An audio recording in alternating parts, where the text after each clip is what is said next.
Where do you stay shape? Let's find out. Another conversation explores the art of thinking beyond the obvious. And today I have my special guest. He's a lifestyle engineer as well as hypnotherapist, none other than Mr. Eric Webster. Good evening. Welcome, Mr. Eric on Abstract Essay. Can you please introduce more about yourself that I miss? Sure, I'm a Grand Rapids, Michigan based hypnotherapist. I help people with all kinds of behavioral changes using hypnosis, mind management techniques. Probably the busiest one, the one I do more often than not, is known as the virtual gastric band, which is a hypnotherapy reset of the relationship with eating and with food. And the protocol was created by Sheila Granger in the UK. And Sheila is who I learned the process from and got my certification to do the work. Um, the short answer is hypnosis, I can convince your subconscious mind that a band has been put around the top part of your stomach so that you feel fuller faster. But in reality, it goes way deeper than that because I believe that everybody walking around has some dysfunctional relationship with food or another. We were taught from a very young age by well-meaning parents that clean up your plate, you'll be a big boy. Clean up your plate, you'll be a big girl. Well, turns Mhm. out that's exactly right because we were taught to ignore the wisdom signals of our body and to stop eating when we're comfortable. And so we overeat. And then our reward for being part of the clean plate club was generally some ice cream or a piece of cake or pie, which just compounds the issue. We don't eat because we're hungry. We eat because we're sad, lonely, bored, stressed, angry, distracted, and we just keep shoveling it in and we get bigger and bigger and bigger. But with the virtual gastric band, we can reset all of that because everybody is born. When a baby is born, it's got that inherited wisdom. Mom gives the baby a bottle or a breast, and when it's full, it stops. And if mom insists that it takes on more, it's likely going to unceremoniously give it back. And so the whole goal is to eat mindfully. There are no bad foods, there are no counting of this or that or the other thing. You just sit, you eat, not distracted. When your body tells you I'm comfortably full, you stop. My first virtual gastric band client probably was one of my most successful, and he's all over in my website. He dropped 75 pounds, and man, it changed every single thing about his life. And maybe most importantly, it changed how he felt about himself. Um, he had a lot going on in his life at that time too, so it was a challenging time for him to take on such a massive change, but yet he did. And he ended up being just a warrior and he got it done. And 75 pounds later, he was looking and feeling terrific. And it was quite a thing to come out of the gate with my first client with that sort of a level of success. Um, it's work that I love. It's just amazing to help people move beyond whatever erroneous programming they've accepted over their lifetime to live more closely in alignment with who they actually came here to be. So it's fun work. And thank you for that fun work that you're doing, Mr. Eric Webster. Thank you. For those new to this concept, what exactly a virtual gastric band and how can non-surgical hypnotic process create such a powerful physical and psychological shift? Well, your subconscious mind is the part of the mind that drives the bus on everything. And that's where I do my work, is in the subconscious mind. And it just retrains the brain to be more mindful about eating. And it doesn't matter if it's the weight loss or if it's smoking cessation or exam stress. I've got a woman coming in for fear of flying. I've had great success with other people that have just been terrified to fly and now just can hop on an airplane. I had one woman that flew from West Michigan to England, and normally that would have been debilitating for her. She had the best time on the flight. She never thought that was even possible. So, what we think is truly what we get. And so we just change that thought process around. And people find it's really interesting because people find that they're drawn to foods that maybe they didn't used to like, but it's healthy, whole foods. Monty, my first client that lost the 75 pounds, before he started the process, he had a very high pressure job. And after dinner, he would typically drink a 6 pack of beer and eat a fairly big platter of nachos, chips, and cheese as a stress buster. When he came in for his second appointment, he looked me in the eye and he said, what did you do to my beer? And I said, man, I didn't touch your beer. What's going on? He said, I can't even look at a beer. I don't want it at all. And I had another gentleman had the same reaction with Mountain Dew. He had been a Mm-hmm. big multiple cans of Mountain Dew every day, and he had a garage full because it was on sale someplace, and he gave it to a buddy because he knew he wasn't ever going to drink it again. So if we listen to the wisdom of our bodies, we can really change outcomes in wonderful ways. And the mind, body, and connection, Mr. Eric, is central to this. How does the subconscious mind translate a hypnotic suggestion into tangible feeling of fullness and changed eating habits? Well, the one thing that I guess I want to make clear is that your subconscious mind is not going to accept any suggestion that is not okay with the client. So if I was, for example, I never would, but if I was to say to a client, and when I wake you up, you'll go across the street to the bank, empty out all your bank accounts, bring me the money, and have no memory of it, the subconscious mind would bat that kind of a suggestion away. But because the subconscious mind is what drives the bus, it accepts the new reality, the new programming that we create in there as reality. And it is what the body and the mind are working on and the limits that are new and different. So it really is a game changer. Game changer indeed. What does the science of neuroplasticity tell us about ability to rewire our relationship with food, which is the foundation of the virtual gastric band process? Well, in the UK, it was clinically trialed and shown to be 95% effective. Now, I don't have clinical data to give you a number for my practice, but I would say that my numbers would be very close to the same. And I can pick a couple of people that were not successful. One one was a woman who really was looking for a golden ticket. She didn't really want to change anything, and but just wanted to be a size 8. Well, in order for there to be change, there has to be change. And the other one was a woman that never completed the process. She came in for a session or two and then decided that she didn't need to complete it. And obviously, she did not get the results. It's a 4 session protocol, about a week apart.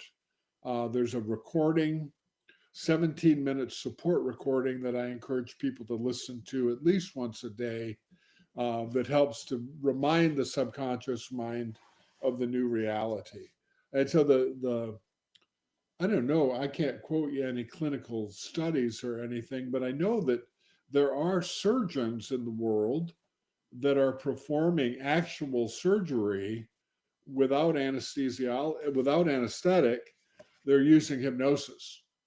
And so if a person can be cut open and have a surgical procedure done just based on the power of hypnosis, that pretty much tells the tale as far as I'm concerned. So Interesting, Mr. Eric. So, how does this approach differ fundamentally from a traditional dieting, which is often relies on willpower and restriction? And why is it that difference so crucial for long-term success? from my experience, diets are primarily about deprivation. You can't eat this, you can't eat that. You have to count your points or count your calories. Doesn't have anything to do with the wisdom that's in your body telling you what to eat and how much to eat. So you can't be in a state of deprivation forever. And what happens then is people have a bad day and they go off the wagon and they'll go have a bacon cheeseburger and an order of onion rings and a big old strawberry shortcake. And then they think, well, I've blown the day, I've blown the week, I'm going to just do a feeding frenzy. And so people may lose 5 or 10 or 50 pounds, but the minute they stop following that process to the letter, more often than not, they gain it all back and then some. And I've had clients that have even done bariatric surgery that have eaten their way back to an unhealthy weight after having the surgery. I personally believe that if bariatric surgeons added the process that I do to the prep for the surgery, that their outcomes would be significantly better. And more importantly, they would be significantly more sustainable. I knew a woman, gosh, back in the 1970s, who had whatever the bariatric surgery was at that time, sleeve, a bypass, I don't even remember. It's been so long ago. And she was a very large woman. She was 6 foot tall. And I would bet that she went 450 for her weight before the surgery. And she dropped a couple hundred pounds. She was slim and trim, looked and felt great. And over about 5 years, she got right back up to where she was, had the surgery again, probably a different surgery, but a bariatric surgery nonetheless, lost a bunch of weight, gained it all back. But see, the bus driver wasn't consulted. The part of the mind that really does control all of that was not involved in the process. It was creating that restriction on the stomach. But if you don't couple that with the mind body connection, my belief is, and what I've seen, it isn't going to be nearly as successful, nearly as powerful, nearly as sustainable. And one of the beauty parts is there's no bad food. I mean, you can have dessert if you want to, but most people find that a bite or two is very satisfying, and that's all they want. Where before they may have eaten half a pie, because they were just shoveling it in. And the whole draw to things that are healthier, because here in the US, there's an awful lot of food available that's nutritionally barren, and it tends to be inexpensive, relatively speaking. Nothing is seemingly inexpensive right now. Um, but the body then is calling for more food because it's not getting the nutrients that it requires. So it's so simple, but yet it's so complicated at the same time.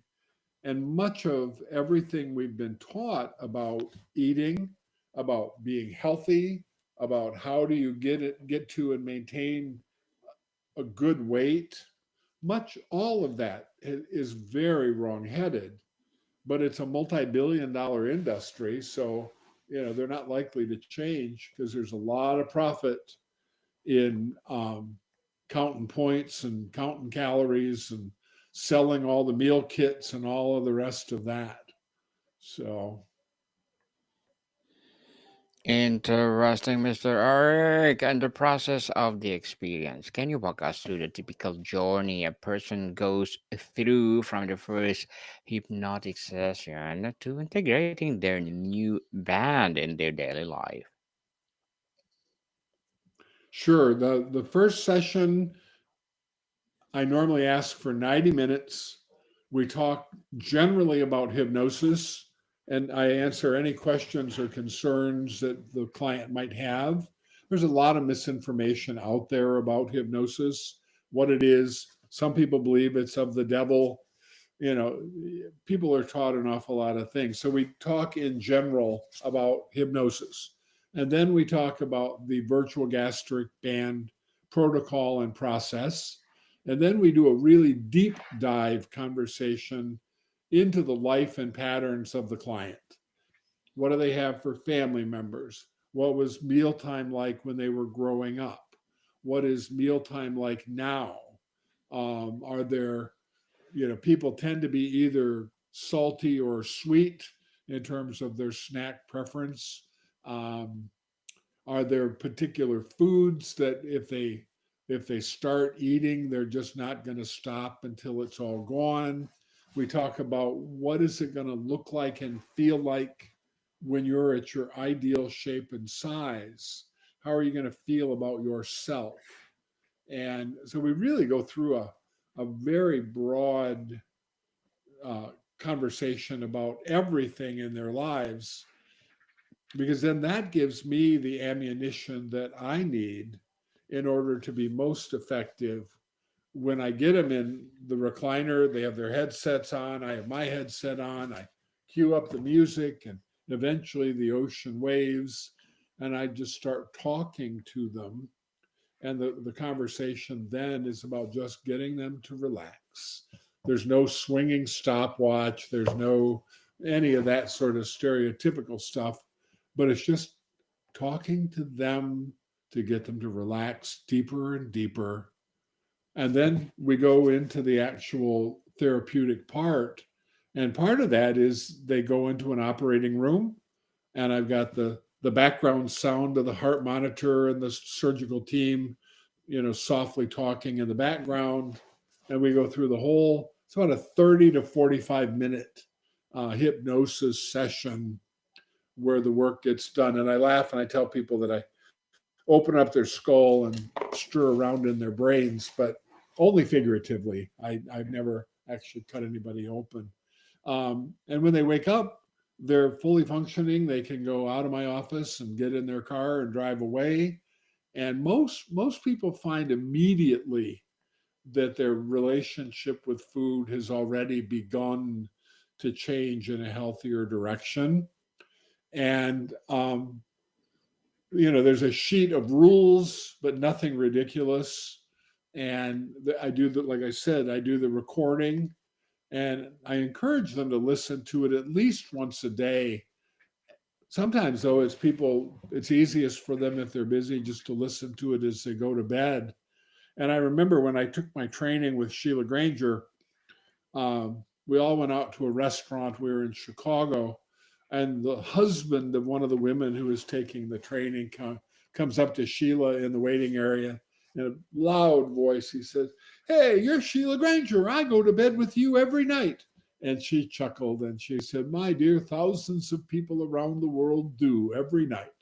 And so the whole idea of that recording, and the recording is just simply about reinforcing the change that we're working with in the hypnosis sessions. And then 3 subsequent weeks, people come in, and it's about a 45 minute for the 3 subsequent sessions. We check in on how it's going, if there's anything that has surfaced as a new awareness relative to their relationship with eating and with food, or if there's a particular food that is still refusing to behave. And because I have ways of singling out a category of food or whatever to make it totally unappealing to the client. And then we do the second, third, and fourth hypnotherapy sections in each progressive week. So, Mr. Eric, if you could dispel one common myth or misconception about using hypnosis for weight loss, what would it be? well, there are people that think that it's voodoo, that it's evil, that we're treading on God's turf and we shouldn't be. But I seem to remember something in the Bible that said something about as a man's mind goes, so goes his life. So for me, that sort of sums up that it's okay. And I know for a fact that I'm not dealing with the devil or going any place I don't belong.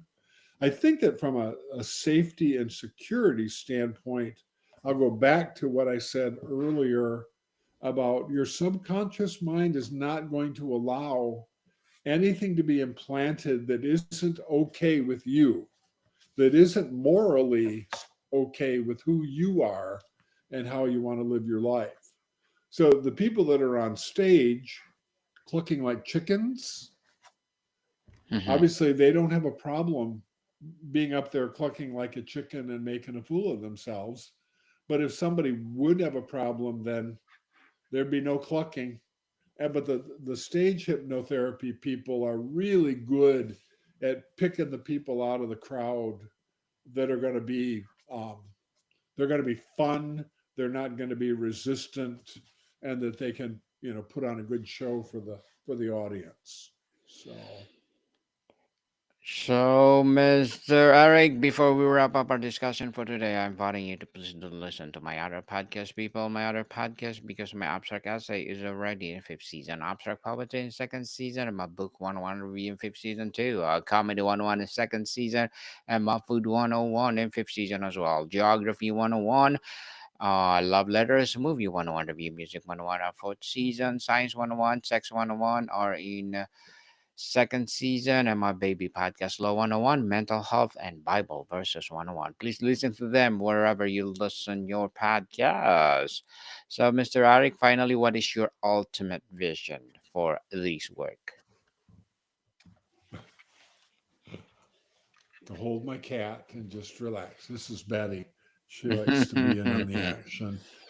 My goal. I mean, I'm 72 years old, and Mm-hmm. I still go to my office every day and work with people every day.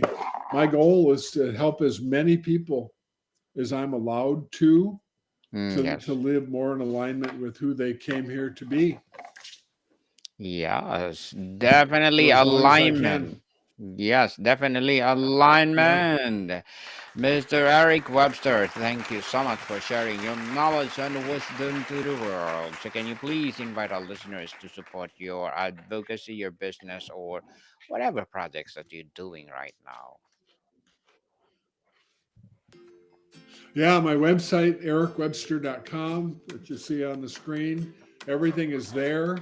It doesn't matter where you are geographically. If you speak English and have internet, I work with people all over North America on Zoom, and it's every bit as impactful online as it is in person. And I'm always happy to entertain questions or concerns. So don't be bashful about reaching out to me, email, text, phone, it doesn't matter. And be happy to have those conversations with you as well. Yes, people, let's support Mr. Eric Webster because if you support him for sure, more and more empowering hypnotherapies will rise. So, Mr. Eric, thank you so much for your time. My pleasure. Thanks for having me on. Moticon people, see you